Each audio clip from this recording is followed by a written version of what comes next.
John, Randy Gregg's with us, and he's been through this before. Well, it's been a few times. I guess we should all be lucky that we've had the chance to experience it a few times, but this is especially sweet for our young guys. Adam Graves, Martin Jelena, Jeff Smith, all those guys, they played real hard during the year, and to get your first one's a special one, and we love to share it with them. You know, we were talking to Charlie Huddy about how unsung the defensive core is. I don't know if you get the credit you deserve. You had another great year, and your record seems to speak for itself. Well, we just as soon stay unsung. That way, if we have a bad game, no one expects any more of us. Actually, it really depends on the forwards. The forwards come back, play a very strong defensive game like tonight, makes it easy for the defense, and what a goaltender we have behind us. Can you talk about the way the young guys and the old guys have meshed? I saw you walk into the Garden today with Adam Graves, and it just seems the way the veterans have taken care of the youngsters. I'll tell you what, Glenn Sather has a lot of great attributes, but one of the best ones he has is to be able to mix new blood with old blood, be able to get that enthusiasm from the young players, the experience from the old players, and it works. It's worked for him. Randy, we're going back to Ron MacLean to talk with the winning head coach, John Muckler. Thank you very much, fellas. John, congratulations. Sum this up if you can. Well, it's just a tremendous year. I mean, it's kind of unexpected being here and coming out of training camp. And we had a good hockey club. I had a type of hockey club I think it was going to get better. And then Glenn Sather made that fabulous deal with Detroit. And, of course, Graves and Martin and Murph came on a little bit quicker than we thought they were going to come, and played a major role about the third or fourth game of the Winnipeg series. And Billy Ranford was sensational. And then all the character guys like Mark and Andy and Simmer and Yari and Tick, and then Lammer in the middle between the two of them was kind of an unknown hockey player, just came up and had a major season and played very well. And what can you say about our defense? I don't think our defense get enough credit. They received a lot of criticism. A lot of people thought they were slow, but they have an abundance of experience, and we didn't have any problem moving that puck out of our end zone at all. And they did a great job in getting our quick forwards out of there. I want to ask you about this lucky charm before I forget. What was that all about? Well, I had two lucky pieces. The next door neighbor gave me a 4-leaf clover after we lost the first game against Winnipeg. And my daughter gave me an Oiler bracelet, which I had on my left side, Tracy, and they brought us through. Thanks, Trace. Isn't that terrific? Thank you, Audrey and Jenny. Let's bring Kevin. You want to come up here and join John? John, don't go away. You can stand here for a moment and share this. John just said how great you were, Kevin. You can echo how fine he did. No, you know, we've done it as a team all along, but there's something that's been long overdue to be said, that, and hopefully I'll get Muck a few more bucks, but he's the most brilliant man in hockey right now, and especially with Ted Green. And Wayne said it a few years ago that he was the most knowledgeable man in hockey, and I feel the same way, and I think all of Canada deserves to know that. I feel it. Nicely done. I feel at times I'm belaboring this Wayne thing, but you're another guy that's got him coming to your wedding. Karen's happy he's coming, and I know you are more so. Talk about that. Yeah, well, you know, I think Muck will feel the same way about it. Although we won it without Wayne, there's still always going to be a large part of him here as long as I'm here. And Mark, he was the leader for all these years, and I think he helped us develop into solid NHLers, and hopefully we can lend that sort of leadership to the young guys the way he did with us. Kevin, this is a little unusual, but Mike, if you want to come in, I'd like to get you to have an opportunity to talk about this. Come on up. Mike, congratulations too on your great year. Tell me how you feel at this moment. Well, I feel rotten. When it ends without winning the last game, it always feels rotten. But give it a little time. When we look back on it, it will look a little bit better, a lot better. What do you think happened in this final? Well, obviously we couldn't solve Ranford enough. The first game, I felt we really did deserve to win. In game 2, we came out and played really well. Excuse me. Took the play to them, and I think we outshot them something like 22-6 at one point. But again, couldn't solve Ranford. Game 3, we managed to play well long enough to hang on for a win. And then the tide came, and we just weren't able to stem the tide. Edmonton outplayed us in the last 2 games, no doubt. What do you think is their forte? There's no question that they have good team speed, but much more importantly, they have the ability to handle the puck and finish their plays at the offensive blue line. They make good plays off the rush. You know, people were talking about our inability to get second shots, but Edmonton didn't need any second shots. They were scoring off the initial rush. And give me a final comment, Mike, on the profession of head coach in the NHL. You've seen it pretty much every way now. What's it like? Give me a break, man. I'm going on vacation. Good luck and congratulations. Let's go back to Chris Cuthbert. All right, thank you very much, Ron. The lights went out here, but they didn't turn the lights out in the Garden before the Edmonton Oilers won the Cup this time. Craig Muni, your thoughts? Just glad we happened to win it. We didn't want to go back home, have to play another game.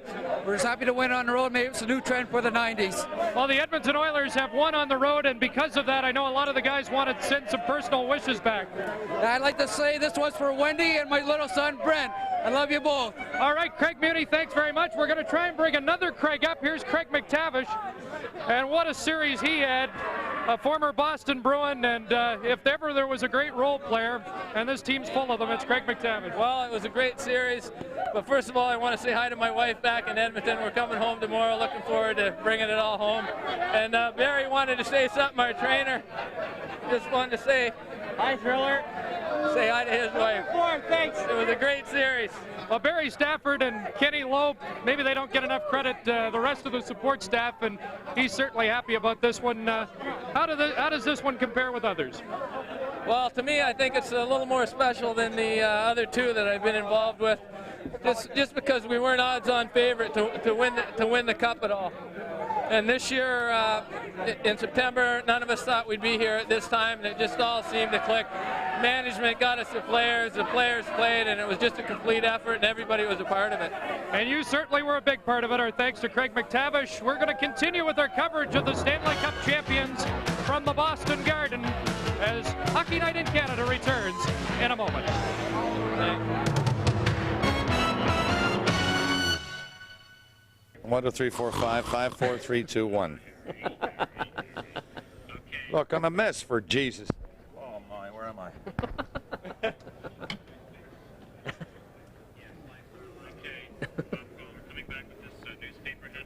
Yeah? Extra. Jesus Christ.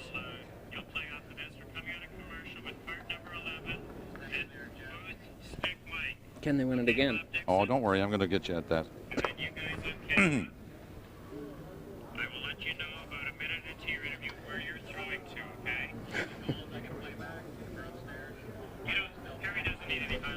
No, no highlights. No. I can't remember the game. Can't remember. It's so long ago. We can't remember any plays. You know what I mean? You know what? What? Get us out of here, Larry. Jeez. 1 minute? I know you do. We just might blow it this time.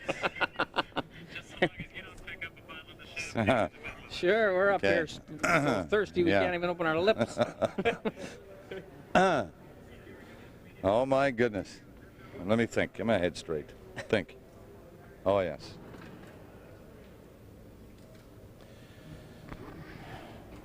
Larry, do you want me to talk when that thing is on like that? No, no. Is my mic open while that's on? Yes. Oh, it is. Okay. 20 seconds. 20 seconds, sorry.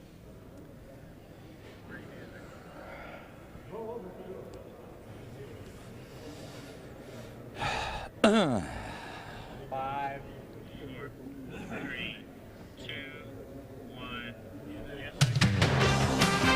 A 4-1 win tonight at the Boston Garden, and a 4-1 win in the Stanley Cup final. Yes, indeed. It's another Stanley Cup for the Edmonton Oilers. Well, Harry, we heard Peter Pocklington talk about maybe this is a good way to start the 90s. We just saw something. The dynasty continues. I wonder, will it continue? They have a young team, and Randy Gregg referred to that. He alluded to the fact that Mr. Saylor was tops in this department.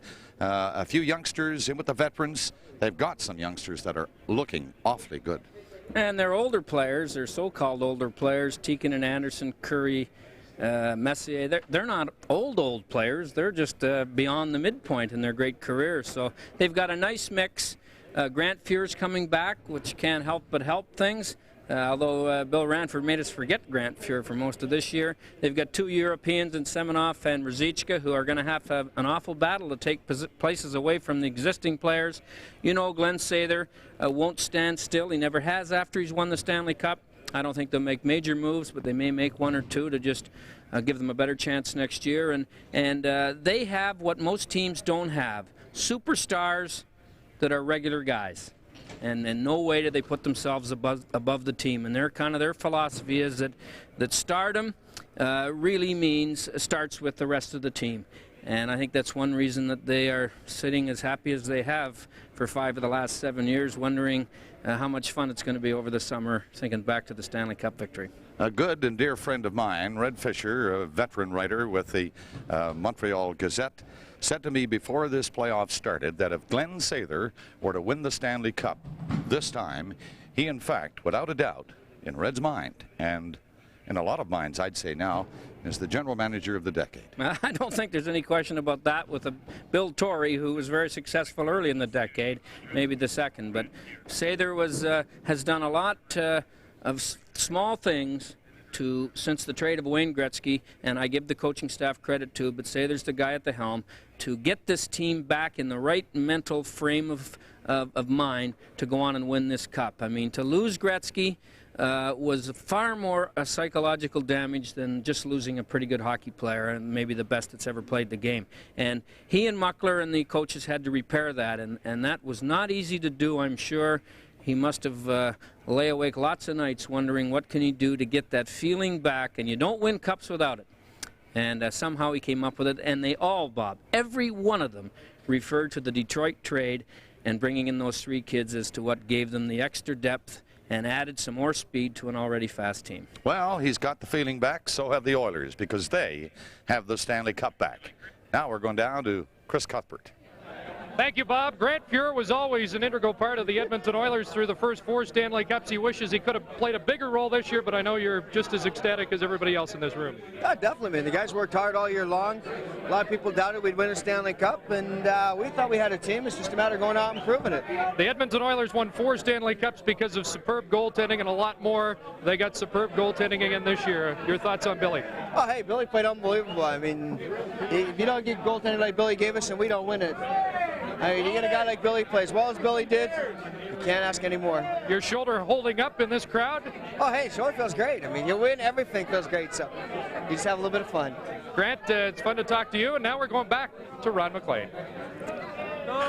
Thank you, Chris. Nice work in there. Director of Public Relations, Bill Tuelle. Thank you for bringing this in. What have you? Yes, I have a telegram. It says, if I may read it, I'll try not to use my really deep radio voice here. My warmest congratulations to the players, coaching staff, and management of the Edmonton Oilers on winning the 1990 Stanley Cup. I extend to you my warmest wishes as you celebrate the Edmonton Oilers' 5th Stanley Cup triumph. You have demonstrated a laudable capacity to rise to meet new challenges, reflecting the essence of your team's character. You're certainly most deserving champions, and it's signed Prime Minister Brian Mulroney. So that's great that they got this to us here, because the communication system here is a little unusual around our dressing room right now. Bill, tell me what this Stanley Cup means to you. It feels probably as good as it ever has. The first one is obviously the most exciting. The second, third, and fourth are never boring, but boy, the 5th one, it's a whole new group of people. It's an unusual group of characters, almost without ego, which is an unusual thing. The team character that was in our dressing room this year I've never seen it. Nothing like it. This is a frantic moment and tough question. Messier to Graves giving the Stanley Cup to the guy they call the Little Messier was one symbolic gesture. Anything that you've seen tonight as you've been roaming around here that sticks in your mind? I saw the players' faces more than anything else. I was down on the bench, and I saw what those players were doing and what was in their eyes, and that wasn't there in the second, third, and fourth cups, I don't think. There was an unparalleled joy, I think, including Messier and Kevin Lowe, and I'm sorry. Anything goes I'm a little tonight. excited to you. Anything goes. But I think there was a big difference on the ice. I think the guys were genuinely excited for the young players. Graves, Jelena, and Joe Murphy, all the young kids. Congratulations, and thanks for all your help. Thank you, Ron. Bill Tuelle of the Edmonton Oilers. So the final tonight, 4-1. That's the series standing as well. It means the Oilers have won Stanley Cup number 5. We'll be back to wrap from Boston Garden as the tradition continues. Molson Hockey Night in Canada in the 1990 Stanley Cup Championships on CBC. We'll return in a moment.